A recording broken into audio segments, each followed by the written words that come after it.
शुरू करें। हाँ, अरे सब लोग जुड़ गए। स्टार्ट करें अब। पवन जी, ये लोग जुड़ते रहे। शुरुआत करें। हम्म। करें शुरुआत। अच्छा ठीक ठीक है है, तो ना। शुरुआत कर। टाइम भी हो गया है। तो सबसे पहले तो मैं आप लोगों से ये पूछना चाहता हूँ कि कल जो हमने क्लास ली थी, तो कल की क्लास में अगर किसी को कुछ भी पूछना हो तो वो पूछ सकते हैं अभी। अगर किसी का कोई सवाल नहीं हो तो फिर हम आगे बढ़ते हैं। हरिओम हरिओम अशोक जी। किसी का कोई सवाल है, कुछ पूछना चाहते हैं कोई, या आगे बढ़े? Good evening sir. Good evening, good evening. तो आगे बढ़े ना, किसी का कोई सवाल तो नहीं है ना? नहीं सर गुड इवनिंग सर, आगे बढ़िए। हाँ, ठीक है, तो कल एक बार क्लियर जो थी टॉपिक। अच्छा ठीक है, बहुत अच्छा, बहुत अच्छी बात है कि सब कोई सवाल नहीं है आप लोगों का। तो एक बार जो कल हमने पढ़ा था उसको एक बार 5 मिनट के लिए हम रिवाइज कर लेते हैं और फिर आगे बढ़ते हैं, ठीक है? तो कल की ठीक जो है। क्लास हम हाँ, तो कल की जो हमने क्लास प्रारंभ में की थी वो प्रारंभ कहाँ से की थी? कि कल पहली कक्षा थी हमारी, और उसमें हमने क्या क्या देखा था कि हमारे जीवन का क्या लक्ष्य होना चाहिए, है ना? और फिर हमने देखा कि हमारे जीवन में दुख है, दुख से मुक्ति के हमारे जितने भी ग्रंथ हैं उसमें सब में दुख से छूटने की उपाय की बात कही गई है।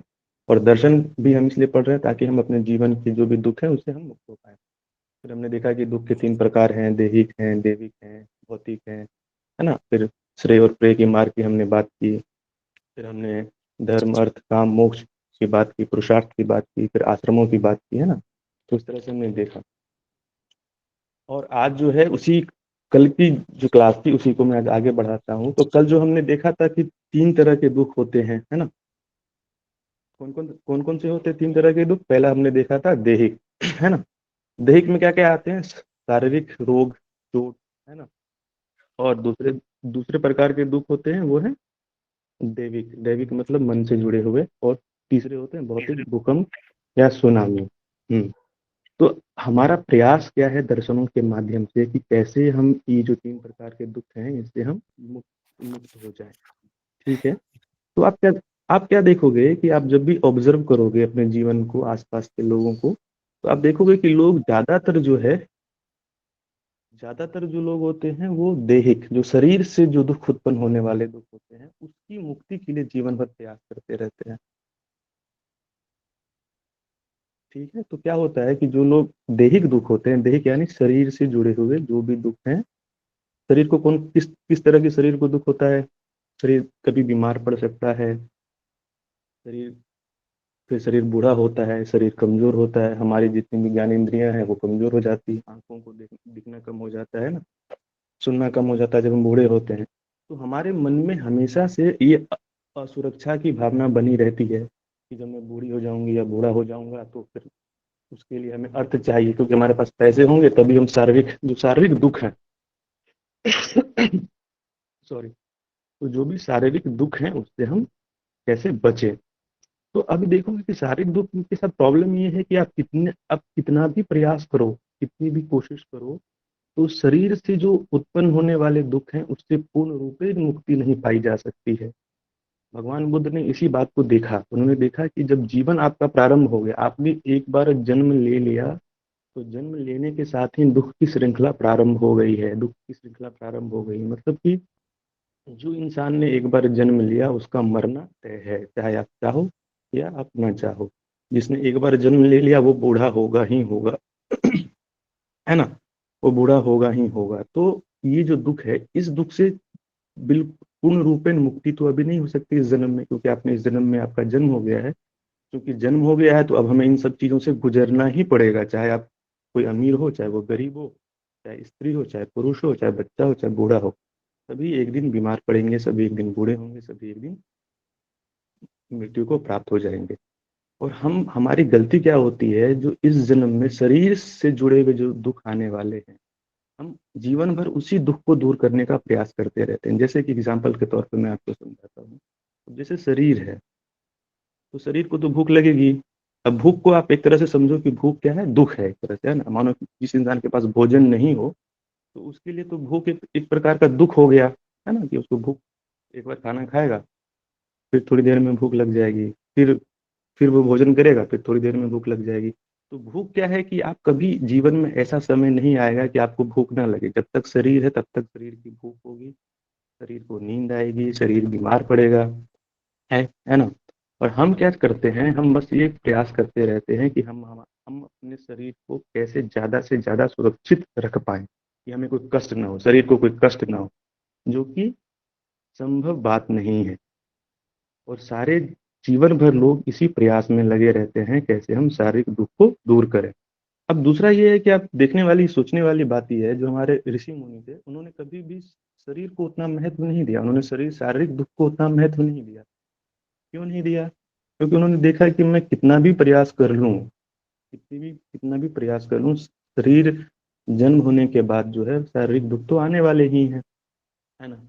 तो अब मैं क्या करूं कि जो शरीर को जो दुख हो रहे हैं मैं उससे मुक्त हो जाऊं। तो उन्होंने देखा कि अगर मैं जन्म ना लूं, अगर मेरा दोबारा जन्म ना हो, तो जिस व्यक्ति का जन्म नहीं होगा तो क्या होगा, दोबारा जिसका जन्म ही नहीं होगा तो वो कभी बूढ़ा नहीं होगा, वो मरेगा नहीं, है ना।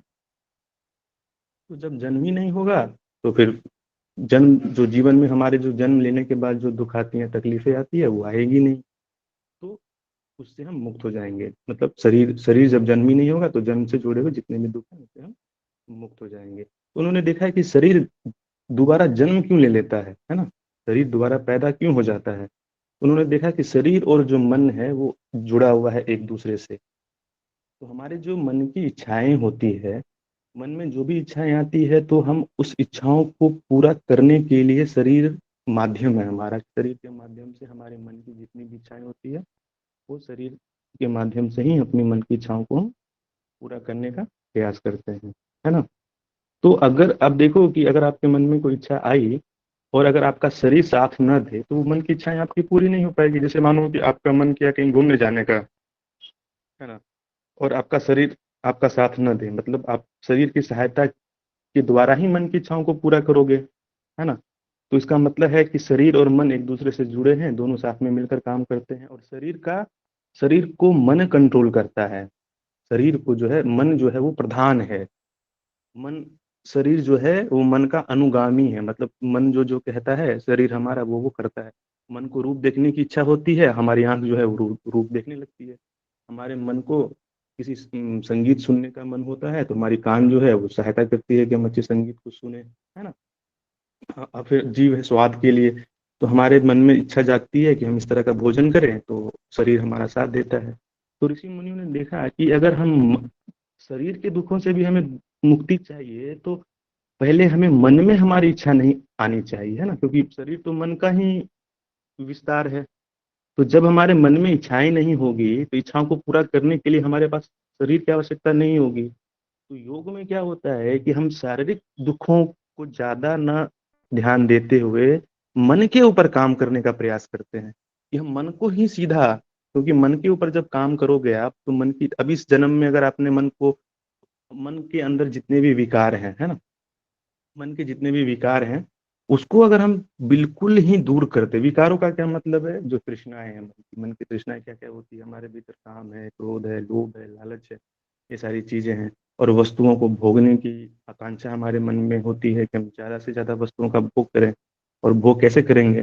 भोग करेंगे शरीर के माध्यम से। तो शरीर के माध्यम, जब मन में इच्छाएं नहीं होगी तो हमें शरीर नहीं चाहिए होगा। तो इस तरह से आप देखोगे कि अगर हम मन को ही शुद्ध कर लें इस जन्म में, पूरी तरह नितांत शुद्ध कर लें, नितांत मतलब कि सारे विकारों से मुक्त हो गया हमारा मन। तो जब हमारा सारे विकारों से मन मुक्त हो जाएगा तो क्या होगा कि हमारे अंदर एक भी कोई भी इच्छा ही नहीं रहेगी, हम हमारा मन बिल्कुल ही इच्छा रहित हो गया है, ठीक है ना।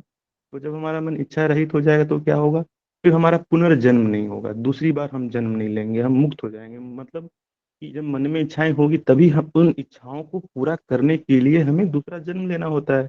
तो जब मन में इच्छाएं नहीं है तो दूसरी बार जन्म नहीं लेना होगा। तो जब जन्म नहीं होगी तो फिर क्या क्या नहीं होगा, जब जन्म नहीं होगी तो फिर हम बूढ़े नहीं होंगे, हमारी मृत्यु नहीं होगी, हम बीमार नहीं पड़ेंगे, है ना। तो इस तरह से आप देखोगे कि तो ऋषि मुनियों ने क्या बोला कि हमें सबसे ज्यादा ध्यान देना है किसके ऊपर, मन के ऊपर, क्योंकि मन ही प्रधान है, मन ही सब कुछ करवाता है ना। तो क्यों ना हम मन को विकारों से मुक्त करें।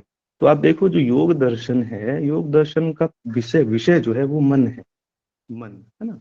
अब कल जैसे हमने बात की थी हठ योग के बारे में, मैंने आपको बताया ये जो हठ योग है वो शुरुआत होता है शरीर से, क्योंकि सीधा मन को कंट्रोल करना मुश्किल है। तो जब सीधा कंट्रोल करना मुश्किल है तो क्या करते हैं, पहले शरीर को शुद्ध करते हैं, क्योंकि शरीर जब शुद्ध होगा तो शरीर शुद्ध मन में, शुद्ध शरीर में शुद्ध मन निवास करता है। तो जब शरीर हमारा अशुद्ध होगा तो मन को नियंत्रण करना ज्यादा कठिन होगा। तो पहले हठ योग के माध्यम से क्या करते हैं, हठ योग के आसन है, प्राणायाम है, या और भी शुद्धि क्रियाएं हैं, है ना। तो इन सब आसन, प्राणायाम और शुद्धि क्रियाओं के माध्यम से पहले हम अपने शरीर को शुद्ध करते हैं, और जब शरीर हमारा शुद्ध हो जाता है तो हम क्या करते हैं, राजयोग, राजयोग माने अष्टांग योग का अभ्यास करते हैं, मन को शुद्ध करने का प्रयास करते हैं, है ना। अभी आप, और दूसरा क्या होता है कि अभी आप देखो कि मन, अभी हमें जब कोई बोले कि आपका मन बीमार है तो आप मानोगे नहीं। मतलब नॉर्मली क्या होता है, जब हम हमें कोई बोलता है कि तुम शरीर बीमार है हमारा, ठीक है, तो शरीर जब बोलता है शरीर बीमार है तो हमें उतनी तकलीफ नहीं होती, लेकिन जब कोई कहता है तुम्हारा मन बुरा मन है, गंदा मन है, तो हमें तकलीफ होती है। लेकिन इस दुनिया में जितने लोग हैं सबके मन में विकार है, और विकार की वजह से ही ये सारी तकलीफें या दुख या कठिनाइयां आदमी के जीवन में आती है। अभी आप देखो हमारे आसपास में अभी मन को बहलाने की कितनी सारी चीजें उपलब्ध हो गई है ना। फिल्में हैं, म्यूजिक है, और नई नई चीजें रोज बनती रहती है ना, कि हमारा मन मन को बहलाए। लेकिन आप देखोगे कि मन क्या है कि कुछ देर में ऊब जाता है। आप एक फिल्म को देखो, दूसरी बार उसी फिल्म को देखोगे तो फिर उसमें मजा नहीं आएगा। तो क्या होता है, मन ऊबता जाता है, हर जगह से मन ऊबता जाता है, मन ऊबता जाता है, मन ऊबता जाता है। तो हमें क्या करना है योग में, इसी मन को समझना है कि मन आखिर ऐसा होता क्यों है। ऐसा क्यों होता है कि आप चाहते हो अपने मन को किसी एक काम पे लगाना, और वहां से मन भाग जाता है कहीं और। आप आपके नहीं चाहते हुए भी आपका मन उन कामों में लगा देता है आपको, जो काम आप नहीं करना चाहते हैं उसमें भी आपको पता है कि मैं करूंगी, ये करूंगा या करूंगी, तो इससे मुझे परेशानी ही आने वाली है या दुख ही आने वाला है। फिर भी आप मन को कंट्रोल नहीं कर पाते हो, है ना। तो क्या होता है कि जैसे डॉक्टर के पास कौन जाता है, जो आदमी बीमार होता है वही जाता है डॉक्टर के पास, ताकि डॉक्टर उसको ठीक कर पाए। उसी तरह मन क्या है कि मन हमारा बीमार है। बीमार है मतलब कि हमारे मन में विकार है। और योग क्या है, योग है डॉक्टर। योग क्या है, एक विज्ञान है योग। योग हमारी मदद करेगा कि कैसे हम अपने मन की बीमारी मतलब क्रोध है, लालच है, या जलन है दूसरे के प्रति हमारे मन में, है ना, या कभी जीवन में जो अनचाही बातें हो जाती है, हम चाहते हैं कुछ हो लेकिन वो चीजें ना हो, कि कुछ ऐसी चीजें हो जाती है जो हम नहीं चाहते हैं। तो योग हमारी मदद करेगा कि कैसे हम मन को इन सारे विकारों से दूर करके शुद्ध कर ले, ताकि अपने जीवन में हम दुख को प्राप्त ना हो। ठीक है, यहाँ तक क्लियर है। अभी जो मैंने बताया यहाँ तक सबको समझ में आ गई ना बात। Yes sir. जी सर। ठीक है, तो अब आगे बढ़ते हैं। अब देखो योग में, अब योग क्या है कि योग को क्या कहा जाता है, सूत्र। अब जैसे योग सूत्र है ना। आप सोचो कि सूत्र का क्या मतलब होता है। किताब का क्या नाम है, पतंजलि योग सूत्र। पतंजलि तो आपको पता है, पतंजलि मुनि थे जिन्होंने योग पे योग के सूत्रों को लिखा है, मतलब सूत्रों को एक जगह एकत्रित किया है। अभी जो सूत्र होती हैं, आप सूत्रों से क्या कहना चाहते हैं, सूत्रों का तात्पर्य क्या है। आपने सुना होगा कि सूत्र का मतलब होता है एक धागा। धागा धागा में जैसे आप कोई माला बनाती हो तो क्या होता है, माला में जैसे एक मोती की माला है, तो एक सूत्र के मोती की माला में सारे जो जितने भी मोती के दाने होते हैं सभी एक धागे में पिरोए होते हैं ना। तो अगर एक धागे को आप पकड़ लोगे तो उसमें पहली उस धागे में जितने पिरोए हुए मोती हैं वो सारे आपके धीरे धीरे सारे आपके पास आ जाएंगे, क्योंकि धागा उससे एक दूसरे से जुड़ा हुआ है वो। उस सूत्र में क्या है, धागा है उस सूत्र, उसमें सारे मोती, एक मोती फिर दूसरे मोती फिर तीसरे मोती फिर चौथे मोती फिर पांचवें, सब आपस में जुड़े हुए हैं ना। तो जब एक को पकड़ लोगे तो उससे दूसरा आ जाएगा, दूसरे को पकड़ोगे तीसरा आ जाएगा। तो उसी तरह क्या है, जो ये जो योग सूत्र है उसमें कितने सूत्र है टोटल, 195 टोटल सूत्र है। 190, किसी में 196 होते हैं, किसी में 195 आपको मिलेगा, ठीक। तो ये जो 195 सूत्र हैं ये धागों में पिरोए हुए मोती के मनके हैं, है ना। उन सभी सूत्रों का एक दूसरे से आपस में संबंध है, पृथक अलग अलग नहीं है। जैसे कि आप देखोगे एक सूत्र, जो उसके बाद दूसरा सूत्र आएगा वो पहले सूत्र की व्याख्या होगी। तीसरा सूत्र होगा वो पहले दूसरे से तीसरे भी कुछ संबंध होगा, तीसरे से चौथे में कुछ ना कुछ संबंध होगा, ठीक है। और एक बात, आप जब सूत्रों को को पढ़ोगे तो आप देखोगे कि सूत्र जो है बहुत छोटे छोटे छोटे रूप में सूत्र है ना, बहुत बहुत कम शब्दों में बहुत बात कही गई है।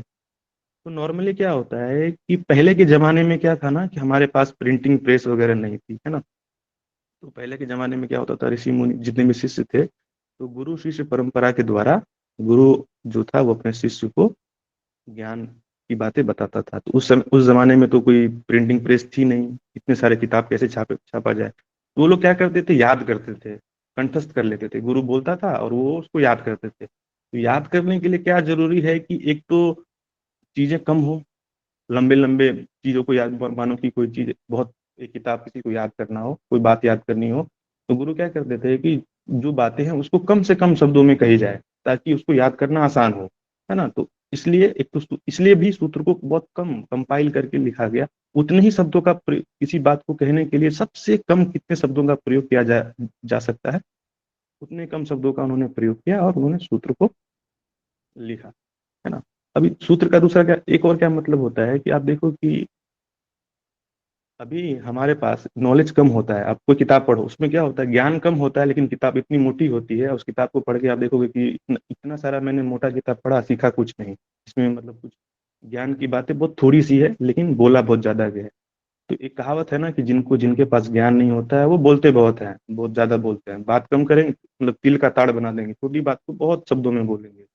और जो ज्ञानी मनुष्य होते हैं वो क्या करते हैं, उनके अंदर क्या गुण होता है कि जो बहुत बहुत बहुत सारी ज्ञान की बातों को वो कम से कम शब्दों में बोलते हैं, वो मितभाषी होते हैं, कम शब्दों का प्रयोग करते हैं। ठीक है? तो ये हो गया सूत्र। ठीक है।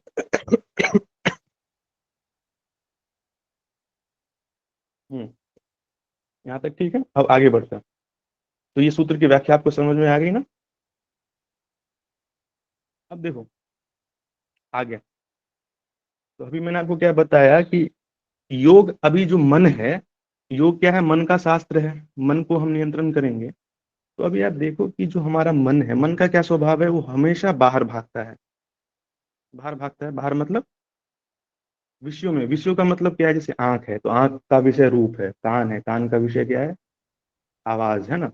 उसी तरह भोजन है। तो हमारा मन क्या होता है कि हमेशा बाहर की चीजों में खुशी को ढूंढ, मतलब जहां उनको प्लेजर मिलता है, जहां पे उसको सुख मिलता है, उन वस्तुओं की तरफ मन भागता रहता है।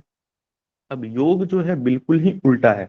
योग योग जो है बाहर ना जा करके भीतर जाने की विधि है कि आप अपने मन को बाहर नहीं ले जा करके आप अपने भीतर में देखो। क्योंकि योग का मानना है कि हम हमें जो सच्ची खुशी या शांति मिलेगी वो बाहर नहीं मिल सकती है, वो हमें कहाँ मिलेगी, हमें हमारे भीतर ही वो खुशी है। और हम उस खुशी को बाहर ढूंढने का प्रयास करते हैं पूरे जीवन भर। तो इस वजह से हमें दुख की प्राप्ति होती है। अब ऐसा होता क्यों है, मन का स्वभाव ऐसा क्यों बन गया है कि मन हमेशा बाहर की चीजों की तरफ ही भागता रहता है। जब भी मन क्योंकि हमारी जो संस्कार चित्त पर ऐसे पड़े हुए हैं जन्म जन्मांतर से, कि मन की एक स्वभाव बन गया है बाहर देख, बाहर ही बाहर बाहर, क्योंकि जितनी भी ज्ञान इंद्रियां हैं, आंख है वो भीतर नहीं देख सकती है, वो बाहर ही देखेगी। कान जो है, कान भीतर बाहर की आवाज को सुनेगा, है ना। तो जितने भी जो ज्ञान इंद्रियां हमारे हैं वो सब बाहर बाहर की चीजों का ज्ञान हमें करवाती है। तो भीतर की चीजों का ज्ञान करवाने के लिए क्या होना चाहिए, भीतर भीतर हमारे मन के भीतर क्या चल रहा है। तो भीतर की चीजों को जानने के लिए हमें ये आंख कान नाक की जरूरत नहीं है। भीतर क्या है, आपने सांख्य दर्शन पढ़ा होगा, उन्होंने उन्होंने क्या कहा है कि अंतःकरण है, मन है, बुद्धि है, चित्त है, अहंकार है। ये अंतःकरण है, भीतर है। ये अंत मतलब अंदर है, ये अंदर है। ठीक है।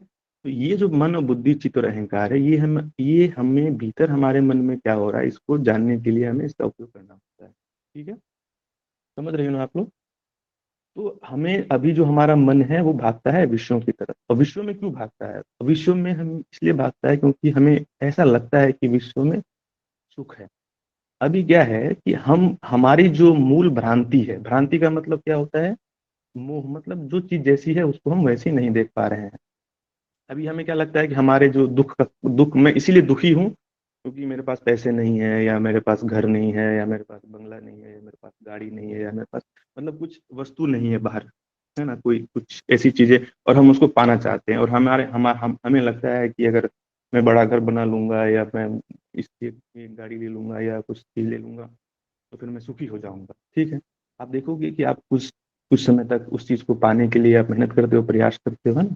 और एक समय ऐसा आता है कि आपके पास गाड़ी भी हो जाती है, बंगला भी हो जाता है और गा सब कुछ हो जाती है और उसको पाने के तुरंत थोड़ी देर के बाद देखोगे, मतलब कुछ दिनों के बाद देखोगे कि आपका मन फिर से कुछ नई चीज़ों को माँगने लग गया है। फिर और कुछ मन को कुछ और चाहिए और बड़ी गाड़ी चाहिए और बड़ा पैसा चाहिए और गाड़ी चाहिए। तो ऋषि मुनियों ने देखा है कि ये तो इस चीज़ का कहीं अंत ही नहीं आने वाला है ना? कभी भी ये तो मन की माँग ऐसी है कि ये कभी मिटेगी नहीं, मतलब जितना भी इसको दो ये तो चलता ही रहेगा,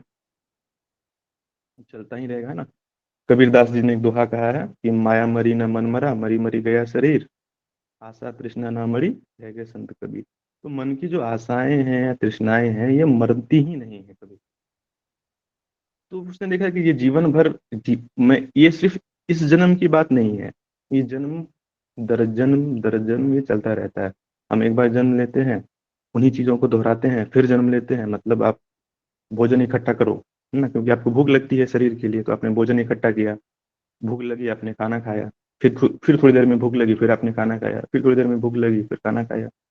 शरीर है तो शरीर गंदा होगा, तो शरीर को फिर गंदगी से बचाने के लिए हमने स्नान किया, फिर शरीर को कपड़े चाहिए। तो ये शरीर की देखरेख के लिए पूरा जीवन हम उसमें व्यतीत कर देते हैं और ये चक्र फिर चलता रहता है। फिर शरीर के लिए हम भोजन, फिर जन्म लेंगे, फिर शरीर के लिए हम भोजन का प्रबंध करेंगे, शरीर के लिए घर बनाएंगे, शरीर के लिए गाड़ी चाहिए और ये फिर से शरीर बूढ़ा होगा, मर जाएगा, फिर जन्म होगी, फिर से यही यही चीज बार बार, ये चक्र बार बार रिपीट हो रहा है। तो ऐसे में तो कहीं अंत नहीं आएगा।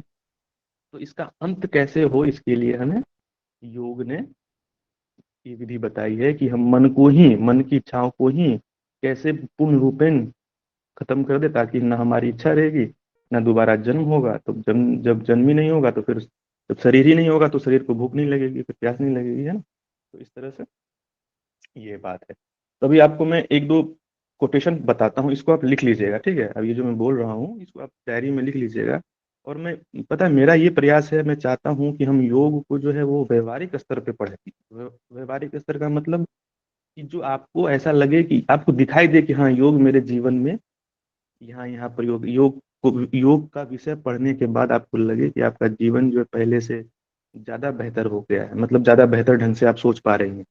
योग एक योग का छात्र हो, क्योंकि आप योग में क्या पढ़ोगे, मन के बारे में पढ़ोगे, है ना? और जब मन के बारे में पढ़ोगे और मन को, एक पढ़ाई क्या होती है, जिसको पढ़ के आपके भीतर कोई परिवर्तन नहीं आता। जैसे आपने इतिहास पढ़ा, आपने कोई कोई और भी कुछ किसी ग्रंथ को, किसी मतलब जो सांसारिक विषय हैं, आपने कंप्यूटर साइंस पढ़ा, आपने इंजीनियरिंग पढ़ाई की, तो क्या है, इन सब को पढ़ लेने के बाद आपके भीतर, आपकी आत्मा में, मतलब आपके व्यक्तित्व में कोई बदलाव नहीं आता है ना? कि आप जैसे हैं, आपके मन में फिर एक पढ़ा लिखा आदमी और एक अनपढ़ आदमी, दोनों के मन में अगर गुस्सा, क्रोध, लालच एक समान रूप से पाए जाते हैं ना, तो उसमें कुछ अंतर नहीं आता है। वही जो संसारिक ज्ञान जिनके पास ज्यादा होता है, आप देखोगे उनके अंदर लालच या ये सब चीजें और ज्यादा ही बढ़ जाती है। लेकिन योग क्या है, योग का विषय आपसे ये मांग करती है कि योग का मतलब है कि आपके व्यक्तित्व में परिवर्तन होना चाहिए, ठीक है? तो व्यक्तित्व में परिवर्तन की विधि है ये सिर्फ ज्ञान ऐसा नहीं है कि आपने किताब पढ़ ली और फिर भूल गए, या आपने याद कर लिया, सूत्र याद कर लिया। ये व्यवहारिक जीवन में आपको मदद, कैसे आप इस ज्ञान का उपयोग करके आपकी जो जीवन में जो समस्या आपकी आती है, जीवन में जो आपकी परेशानियां आती है, तो उस परेशानी को आप कैसे दूर कर पाओगे इस किताब को पढ़ने के बाद। अगर ये किताब को पढ़ने के बाद, योग सूत्र पढ़ने के बाद, अगर आप अपने जीवन से जुड़ी हुई समस्याओं का समाधान नहीं कर पाती हो या कर पाते हो, तो फिर योग का विद्यार्थी होने का कोई फायदा नहीं हुआ, है ना? अभी आप देखो दुनिया में जो चीजें घट रही है, इतनी इतनी सारी घटनाएं घट रही है, वो क्यों घट रही है? वो इसलिए घट रही है कि हमारा मन साफ नहीं है, हमारे मन में गंदगी है, हमारे मन में विकार है, हमारे मन में लालच है, हम ज्यादा की दौड़ में जाते हैं। तो इस तरह की घटनाएं आप रोज आए दिन टीवी पे या अखबार पत्रों में आप देखते रहते हो। तो योग, और मैं चाहता हूँ कि योग को आप व्यवहारिक दृष्टिकोण से समझने का प्रयास करें। जो मैं बोलूं या जो भी हम सूत्र पढ़ें, ठीक है? और इसमें ऐसा नहीं है कि हम यहाँ पे एक दूसरे से सीखने का प्रयास करेंगे, मतलब आपसे मैं भी सीखूंगा और मैं आपको जो मुझे आता है वो आपको सिखाऊंगा। तो योग को क्या है कि व्यवहारिक स्तर पे सीखने का हम प्रयास करेंगे। व्यवहारिक मतलब जो आम जीवन से जुड़ी हुई चीजें हैं। और जब हम ये पढ़ेंगे तो आपको इसमें एक बात ध्यान रखनी है अभी तक, क्योंकि सबके पास मन है ना। हम सभी ने हम सभी ने अपने मन को देखा है ना, कि मन मन मन में जो उठ रही तरंगे हैं उसको हमने, सुख को हम आप सभी ने अनुभव किया होगा, दुख को आपने अनुभव किया होगा, है ना, कि मन में क्रोध आया होगा। यहाँ पे तो ऐसा शायद ही कोई व्यक्ति होगा जिसको जीवन में कभी गुस्सा न आया हो। सभी को कभी न कभी गुस्सा तो आया ही होगा। सभी के मन में कभी न कभी ईर्ष्या तो पैदा हुई होगी। सभी के मन में कभी न कभी लालच आया होगा। सभी के मन में अहंकार आया होगा। और सभी ने इसका अनुभव किया हुआ है। हम सभी ने इन चीजों का अनुभव किया है। हमने देखा है कि जब हमारे मन में गुस्सा आता है तो क्या होता है हमारे साथ। हमारे मन में जब कुछ और चीजें जैसे कि क्रोध या जलन होती है किसी किसी के प्रति, तो क्या होता है, हमारे मन बेचैन होता है, हम अच्छा फील नहीं करते हैं। तो ये आपने अनुभव किया है ना। तो जब आपने अनुभव किया है तो आपने देखा है कि जब जब मेरे मन में ये चीजें आती है, उत्पन्न होती है, विकार उत्पन्न होती है, तो मैं परेशान होती हूँ। और आपने ये भी देखा होगा कि आपके मन में भी ये इच्छा जागी होगी कि कैसे मतलब मेरे मन में गुस्सा ना आए, या मेरे अंदर जलन ना हो, मेरे अंदर ईर्ष्या ईर्ष्या का भाव ना आए। आपने भी ये प्रयास किया होगा। और जब आपने प्रयास किया होगा तो हो सकता है आपको थोड़ी बहुत सफलता मिली भी होगी, और थोड़ी थोड़ी सफलता नहीं भी मिली होगी कभी कभी। फिर भी आपको लाख प्रयास करने के बावजूद भी आपको गुस्सा आ जाता होगा, क्रोध आ जाता होगा, है ना।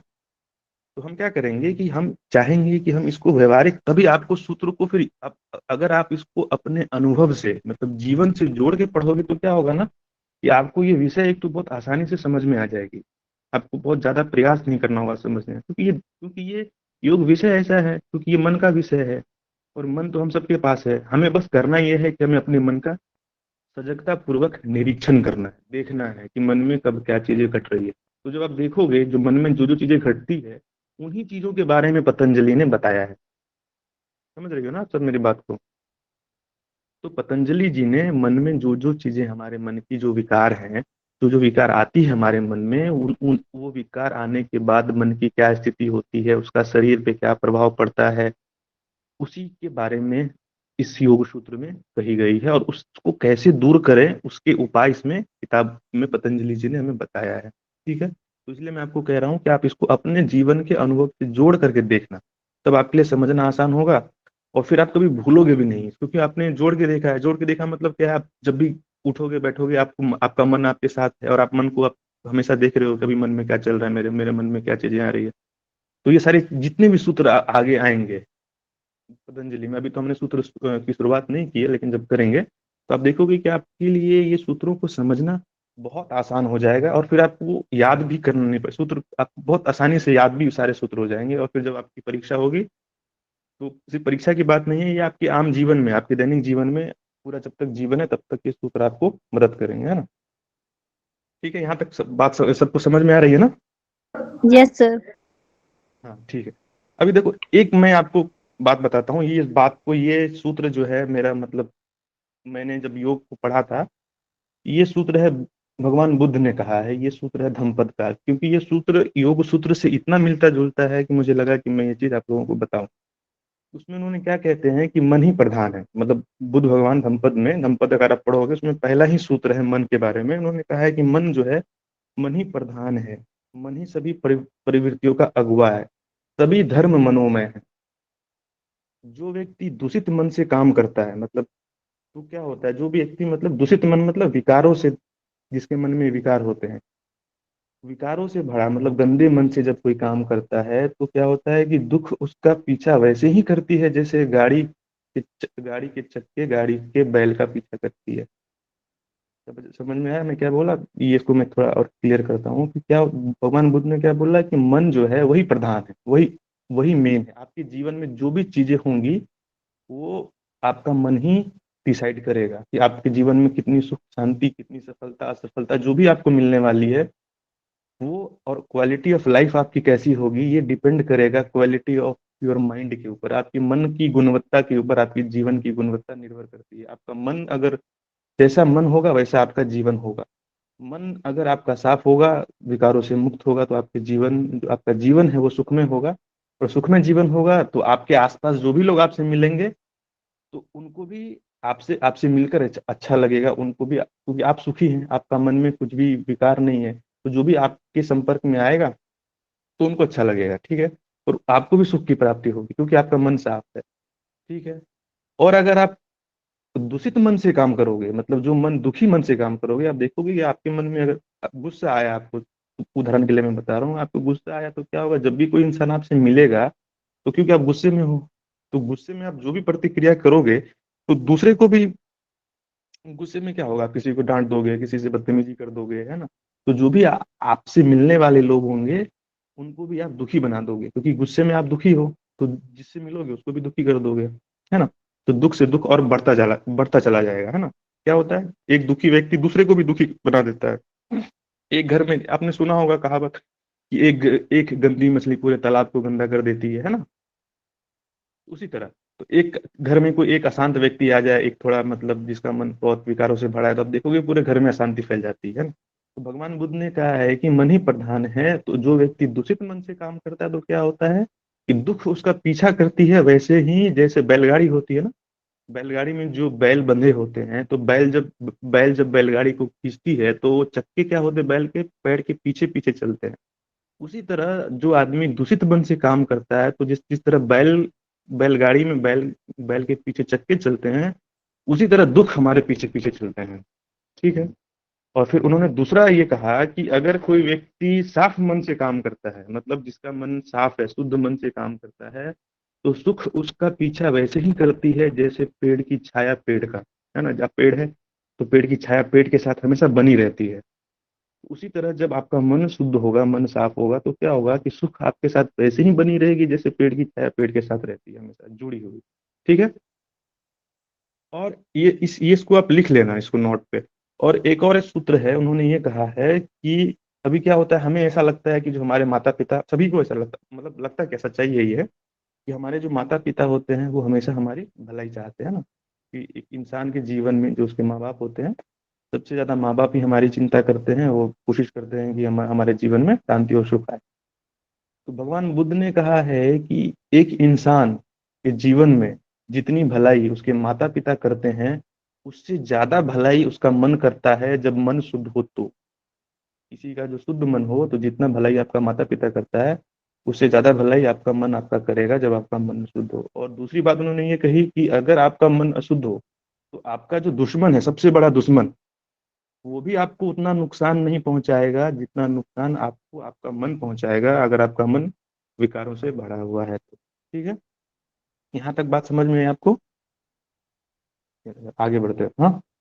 तो अब क्या होता है कि अब मन के ऊपर हम बात कर रहे हैं कि मैं इसमें इसलिए इसको इस विस्तार से बता रहा हूँ आपको, ताकि आपके अंदर रुचि जागे पढ़ने की। मैं इसलिए इस बात को भी मन के ऊपर थोड़ा ज्यादा लंबा प्रवचन दे रहा हूँ, या मतलब बात को बता रहा हूँ, ताकि मैं चाहता हूँ कि आपके अंदर सहज रूप से ये जिज्ञासा पैदा हो, आपके मन, आपके भीतर, कि मतलब आपको दिखे कि हाँ, जैसे मैंने बोला क्रोध, क्योंकि आपने ये सब अनुभव किया है, तो आप भी इसको देखो अभी कि हाँ ये चीज हमारे साथ होती है। तो जब आप देखोगे तो क्या होगा ना, कि आपके अंदर सहज रूप से योग सूत्र पढ़ने के प्रति आपके मन में रुचि पैदा होगी, कि फिर आप खुद से भी प्रयास करोगे और दूसरे किताबों को पढ़ोगे, क्योंकि आपको अपने मन को ठीक करना है ना। आपको मन को ठीक करना है, और मन को ठीक करोगे तो फिर जीवन में सिर्फ सफलताएं आपको मिलने वाली है, तो तब तो मन का खेल है ना। तो इसलिए मैं आपको इस मन के ऊपर इतने लंबे व्याख्यान दे रहा हूँ, ताकि आपके मन, आपके भीतर योग सूत्र के प्रति रुचि पैदा हो। आप सिर्फ और सिर्फ मतलब नेट क्लियर करने के लिए ना, आप मतलब सही में, मतलब दिल से आपके अंदर इसको, इस विषय को पढ़ने की जिज्ञासा हो। इसलिए मैं इतने मतलब लंबे व्याख्यान दे रहा हूँ। ठीक है। अब मन का क्या है, मन की एक और क्या वृत्ति होती है, मन का मतलब है सपने, कल्पनाएं। मन क्या है कि मन हमेशा कुछ नई नई कल्पनाएं आप करवाता रहता है, सपने दिखाता रहता है कि ऐसा हो जाएगा, वैसा हो जाएगा, ये मतलब हमें नौकरी लग जाएगी, उसके बाद ये हो जाएगी, या हो जाएगा, या हमारी शादी हो जाएगी तो हमारा जीवन ऐसा होगा। आप देखोगे कि ये जो मन के कल्पनाएं हैं, अभी जब आप एक समय आपने जो कल्पनाएं की थी, आपने सोचा था कि ये मेरी कल्पनाएं या जो सपने हैं पूरे हो जाएंगे तो मैं खुश हो जाऊंगी या मेरा जीवन अच्छा होगा। तो आप क्या देखते हैं कि जब वो चीजें आपको मिल गई, जो आपने कल्पनाएं पहले कर रखी थी कि ये मिलने के बाद ऐसा हो जाएगा, वो कल्पनाएं आपकी पूरी हो गई, और फिर भी आपने देखा कि मैं जैसा मैंने सोचा था कि मैं खुश हो जाऊंगा या हो जाऊंगी, लेकिन वैसा हुआ नहीं है, मतलब, है ना। तो मन क्या है, मन हमेशा कल्पनाएं और आशाएं बांधता रहता है कि हमारा भविष्य में ऐसा होगा, या तो मन क्या करता है, जो चीज बीत गई है, जो जो पास्ट में, जो आपने पिछले पहले कभी कोई गलती हो गई आपसे, या पहले आपने कुछ अच्छा किया है, तो मन क्या करता है, या तो पीछे की बात को याद करता रहता है, या तो आगे के बारे में सोच के चिंता करता रहता है कि आगे कैसा होगा हमारा जीवन, यार कुछ ये प्रॉब्लम हो गई, वो हो गया। ये तो मन क्या करता है, ये तर्क वितर्क मन करता रहता है। कभी भूतकाल के बारे में सोचता है, कभी वर्तमान के बारे में सोचता है। तो मन का ये खेल चलता रहता है। अब योग क्या कहता है कि योग में का मतलब है कि मन के जो तर्क वितर्क है ये मन में नहीं होने चाहिए। मन का मतलब है कि हमें वर्तमान में रहना सीखना है। अभी इस इस समय, इस समय जो हो रहा है, हम अभी अपने मन को इस समय रखेंगे। हम ना भविष्य की चिंता करेंगे, ना जो चीज बीत गई उसकी चिंता करेंगे। अभी भविष्य की चिंता क्यों करते रहते हैं? क्योंकि मन का स्वभाव है। भविष्य क्या है, हमने भविष्य को किसी ने नहीं देखा है, ना हमने देखा है ना आपने देखा है। कल क्या होगा ये कोई नहीं जान सकता है, कोई बता नहीं सकता है कि कल हम जीवित रहेंगे या मर जाएंगे, या कल क्या नौकरी लगेगी नहीं लगेगी, कल क्या होगा कोई नहीं बता सकता है। लेकिन मन का स्वभाव ये है कि हम हमेशा कल के बारे में चिंता करते रहते हैं। अभी क्या है, योग के माध्यम से आप ये कला सीखोगे कि कल जब आएगा तो हम अगर हमने आज को सही ढंग से जिया है, वर्तमान काल में अगर हम होश पूर्वक जीना सीख गए हैं, तो कल जो भी जीवन में हमारी चुनौती या मुश्किलें आने वाली है, हम उसका सामना करने की सामर्थ्य या शक्ति हमारे भीतर होगी। हम उसको सामना करेंगे, कल जो भी होगा कल देखेंगे, तो हम कल की चिंताओं से मुक्त हो जाएंगे। ठीक है। तो मन क्या, जब आप कल और भविष्य और वर्तमान से, भविष्य और भूत से आप छुटकारा आपका हो जाएगा, तो मन क्या हो जाएगा, मन वर्तमान में आ जाएगा। जब मन वर्तमान में होगा तो क्या होगा कि वर्तमान में अभी आंख के सामने जो चीजें घट रही है उसको आप वैसे ही देख पाओगे।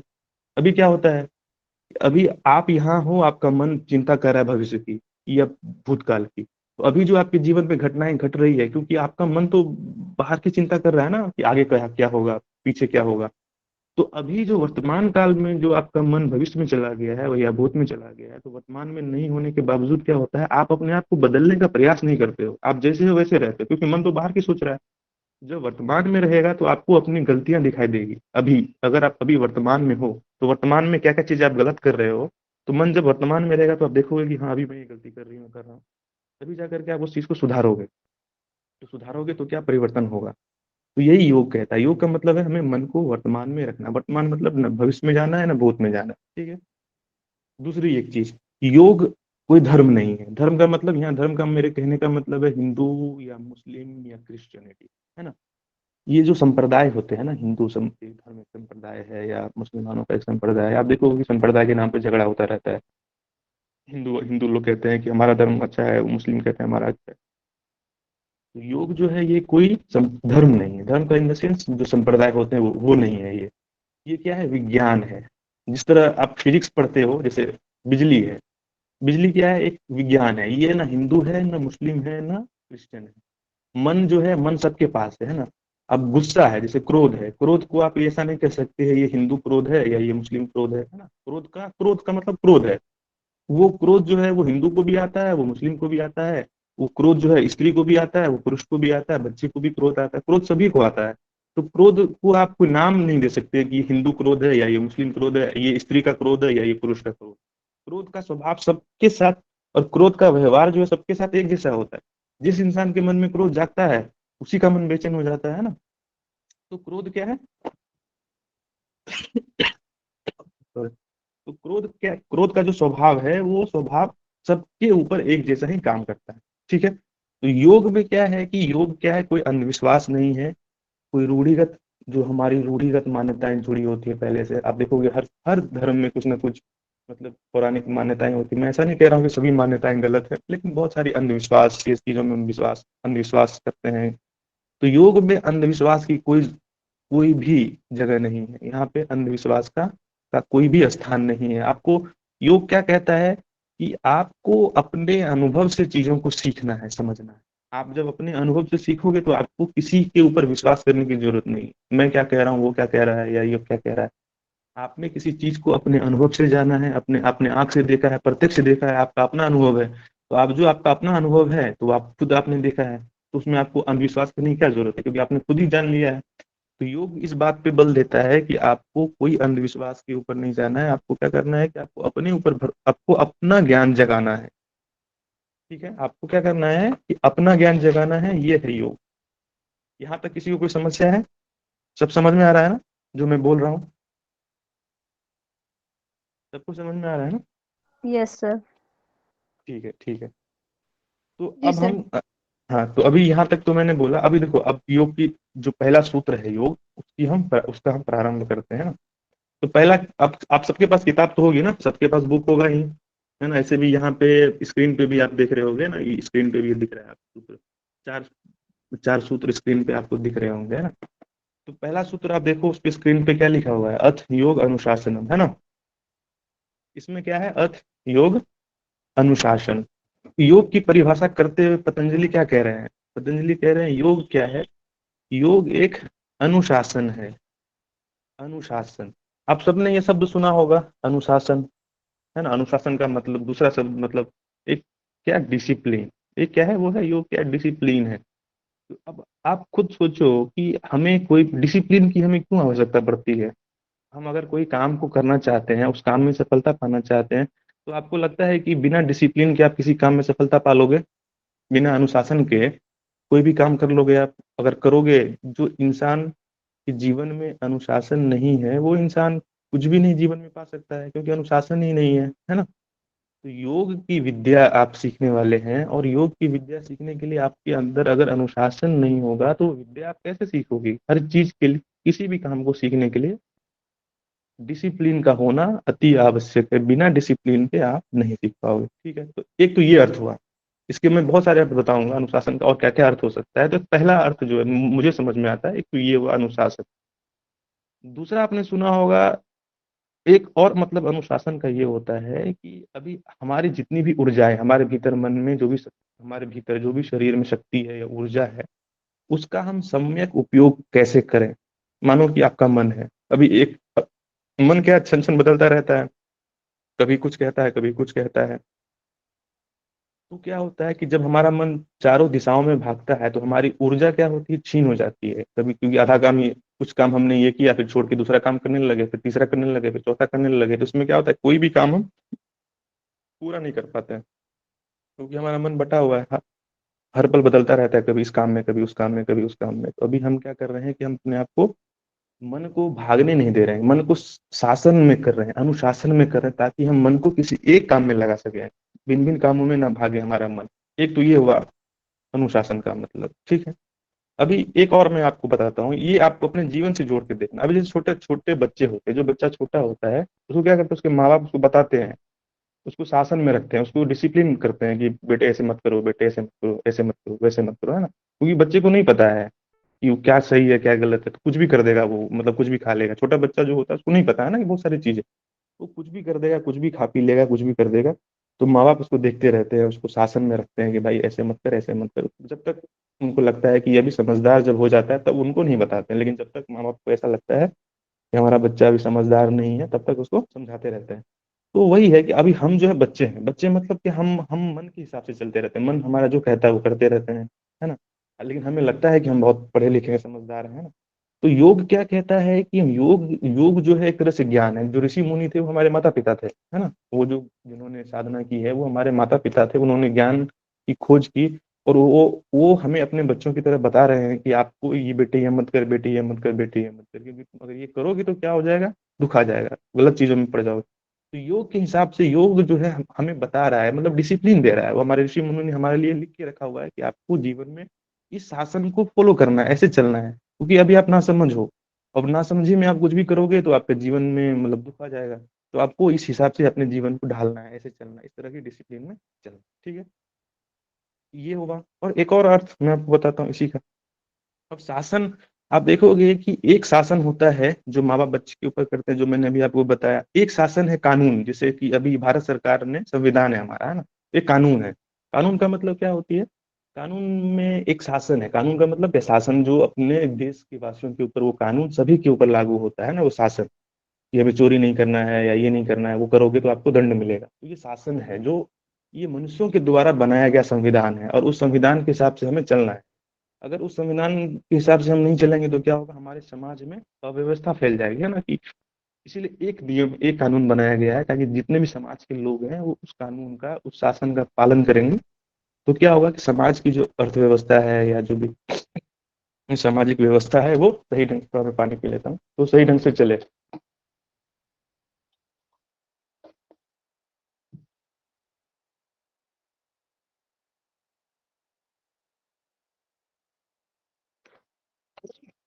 हाँ, और एक शासन होता है, शासन का मतलब आपने समझा ना। अभी दूसरा क्या होता है कि एक प्रकृति का शासन है, नेचर, कुछ नेचर के लॉ है, मतलब कानून है, प्रकृति के नियम है। एक शासन वो है ना। आपने सुना होगा कि ऊपर वाले की लाठी में आवाज नहीं होती है ना, या ऊपर वाले के घर में देर है अंधेर नहीं, है ना। तो एक शासन जो यहाँ पे हम तोड़ देते हैं, जैसे कानून को किसी ने तोड़ दिया, इस नियम को किसी ने, जो संविधान हमने बनाया है, वो संविधान क्या होता है, बदलता रहता है हर समय, कभी बदल जाता है। अभी कुछ नियम है, अभी रोड के दाईं तरफ चलिए, कल को बदल के बाईं तरफ हो सकता है, वो नियम बदलता रहता है, उसमें संशोधन होता रहता है ना। और क्या होता है, हम कभी कभी उस नियम को तोड़ भी देते हैं, और तोड़ देते हैं तो हमें दंड मिलता है। और कभी कभी क्या होता है कि अगर कोई नेता है, बड़ा व्यक्ति है, उसने उस नियम को तोड़ दिया, तो क्योंकि वो बड़ा व्यक्ति है तो वो बच जाता है, उसको कोई दंड नहीं मिलता है, क्योंकि वो मतलब बहुत ऊंची पहुंच का व्यक्ति है, नेता है, खुद ही नेता है, तो उसको कोई दंड नहीं देता है।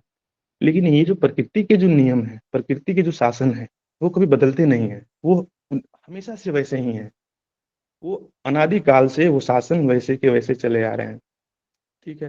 और उस शासन को जब कोई व्यक्ति तोड़ता है, तो वो व्यक्ति कोई भी हो, प्रकृति उसमें कोई भेदभाव नहीं करती है, वो कौन है, क्या है, स्त्री है, पुरुष है, बच्चा है, बूढ़ा है, जो भी प्रकृति के शासन को तोड़ता है, प्रकृति उसको दंड देती ही है। ये प्रकृति का नियम है, जो नियम कभी किसी के लिए नहीं बदलता है। वो किसी भी धर्म के लिए, किसी भी वर्ग के व्यक्ति के लिए नहीं बदलता। वो हिंदुओं के लिए भी सेम है, मुसलमानों के लिए भी सेम है, जो ईसाई हैं उनके लिए भी सेम है। ये प्रकृति के नियम है, वो सबके लिए सेम है। जैसे बारिश होगी, अब बारिश के नीचे जो भी खड़ा होगा वो भीग जाएगा, है ना, बारिश में खड़ा होगा भीग जाएगा। तो सूरज जब निकलेगा, जब गर्मी होगी तो सभी को गर्मी लगेगी, ये नियम है प्रकृति का, है ना। होगी ठंड, जब मौसम बदलेगा, जब बारिश के बाद गर्मी आएगी या ठंड का मौसम आएगा तो सभी को ठंड लगेगी, ये प्रकृति के नियम है। और उस नियम के हिसाब से हमको चलना है। उसी तरह मन के भी नियम है ना, इस प्रकृति में मन है। तो मन में जब भी हम क्रोध जगाएंगे तो हमें गुस्सा, मतलब हमें दंड मिलेगा, मन बेचैन हो जाएगा, ये नियम है प्रकृति का, है ना। तो ये शासन है, और हमें क्या करना है, हमें प्रकृति के जो जो नियम है, जो शासन है, उस शासन को समझते हुए उसी शासन को पालन करना है। और ये शासन जो है, ये मनुष्यों ने नहीं बनाया, ये शासन अनादि काल से चला आ रहा है, वही शासन है, योग का अनुशासन है। समझ रहे हैं आप मेरी बात को ना। फिजिक्स में, जैसे फिजिक्स में क्या होता है, नेचर के लॉ होते हैं ना। आपने ज्योग्राफी पढ़ी होगी कि अर्थ क्यों कैसे आता है, ये सब क्या प्रकृति के नियम है।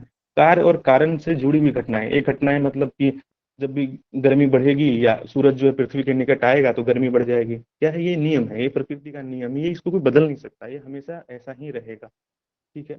और हमें इस शासन को समझते हुए अपने जीवन को ढालना है। उसी तरह योग का शासन है, योग का जो शासन है वो आपकी किताबों में आगे चल के पूरे ये योग की विद्या में आपको पढ़ने को मिलेगा कि योग का जो शासन है उसके हिसाब से अगर अपने मन को चलाएं हम, तो क्या होगा, हमारा मन सब दुखों से मुक्त हो जाएगा। जैसे माँ बाप बच्चे को शासन में डालते हैं, और माँ बाप बच्चे अगर माँ बाप की बात मान के चले, क्योंकि माँ बाप बच्चे की भलाई चाहते हैं, तो अगर माँ बाप, जो बच्चे माँ बाप के शासन में रहे तो उसके जीवन में दुख नहीं आएगा, क्योंकि माँ बाप बच्चे की भलाई चाहते हैं, जितना उनके पास ज्ञान है, समझ है, वो बताना चाहते हैं बच्चों की भलाई के लिए। उसी तरह योग जो है हमारे मन की भलाई का ज्ञान है। तो हमारे मन की भलाई तब होगी जब हम इस शासन को समझ के और इसके हिसाब से चले, तो क्या होगा, हमारे जीवन में दुख नहीं आएगा। ये है यो अथ योग अनुशासन, ठीक है। समझ में आ रहा है ना आप लोगों को। तो अभी क्या है, अभी तक जो हमने पढ़ाया, 10 मिनट का, 7:50 हो रहे हैं, और 10 मिनट में मुझे लगता है कि आप लोगों को सवाल के लिए मैं छोड़ना चाहता हूँ। अगर 10 मिनट में किसी को कुछ भी सवाल पूछना हो तो मैं उसके लिए, कोई कुछ पूछना चाहे, अभी तक जो क्लास हुई है उसमें अगर कोई कुछ, किसी का कुछ सवाल हो तो आप पूछ सकते हैं अभी। हेलो। जी नमस्कार सर। हाँ हाँ, नमस्कार, बताइए। अभी तक जो हमने अब बात की है हाँ क्लास हाँ में, सर, आपने उसमें किसी को आपने कुछ, 195 पर श्लोक और एक 96 का ये किए, तो वो क्या है सर? 96 मैंने देखा, एक बुक में 96 बता रहे हैं, बाकी का 95 है, तो 96 नंबर। हाँ, वो किसी किसी किताब में 95 है, शायद एक सूत्र 2 बार है या क्या, मेरे को भी ठीक से पता नहीं है, मेरे को भी, मैं एक बार देख लेता हूँ, लेकिन मैंने भी देखा है ये 95 और 96 है, कहीं पर 95 सूत्र है। वो किसी एक सूत्र की दो मतलब व्याख्याएं कहीं पर है, अभी मेरे को ठीक से याद नहीं है, मैं आपको वही कंफर्म कल बता दूंगा, ठीक है। अच्छा ठीक है सर। और कोई कुछ पूछना चाहता है? और कोई कुछ पूछना चाहते हैं आप लोग?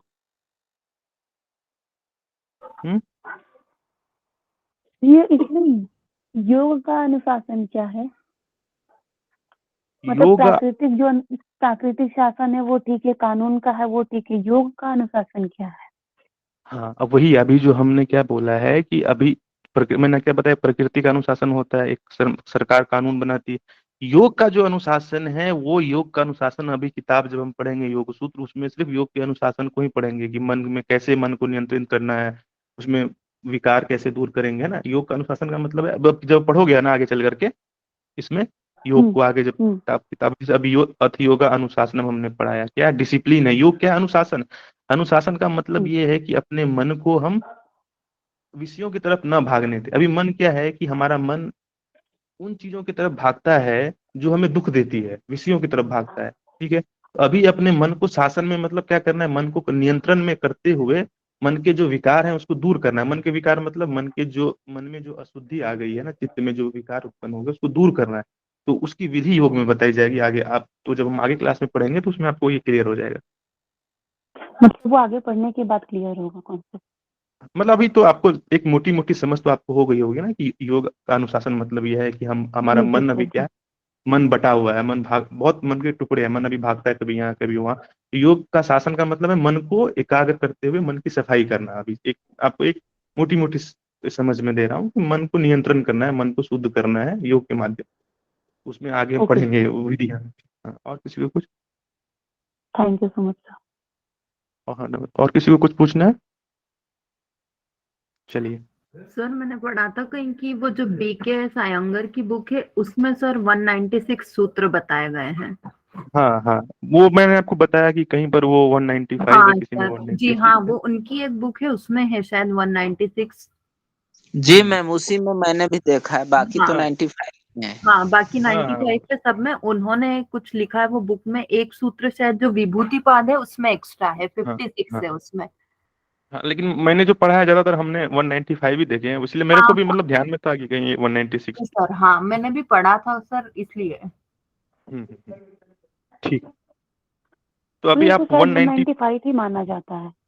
हाँ 195 ही है, सही है। मतलब मैंने भी जी देखा था अभी अभी 190 कहीं भी 196 भी लोग बोल लेते हैं, तो 195 ही आप लेके चलिए। हम्म, हाँ, सूत्रों की संख्या। हाँ ठीक है, फिर आप तो मैं सबको कोई सवाल नहीं है तो आज की क्लास यहीं खत्म करें, या कुछ पूछना है किसी को? चलो, तो मैं ऐसा मान के चलता हूँ क्योंकि अभी तो सब आप मेरे सामने नहीं हो, तो मैं ऐसा मान के चल रहा हूँ कि अभी जो हमने क्लास ली है उसमें किसी को कोई डाउट नहीं है, सबको सब बातें समझ में आ गई। ठीक है, कल जब हम क्लास प्रारंभ करेंगे मैं चाहता हूँ अभी हमने जो भी पढ़ाई की है उसको एक बार आप पढ़ना, उसको रिवाइज कर लेना। और जो मैंने आपको तरीका क्या बताया कि आपके अपने जीवन के अनुभव से योग को देखने की कोशिश करना, सीखने की कोशिश करना। ठीक है। ओके सर, ठीक है, तो चलिए चलिए, धन्यवाद आप लोगों का जुड़ने के लिए थैंक यू हमारे सो साथ। Much sir. कल आपका भी धन्यवाद। ठीक है, कल कल फिर इसी समय हम जुड़ेंगे, ठीक है। फिर आगे की कक्षा आगे फिर आगे देखते हैं पतंजलि जी ने क्या क्या बताया। हाँ, धन्यवाद।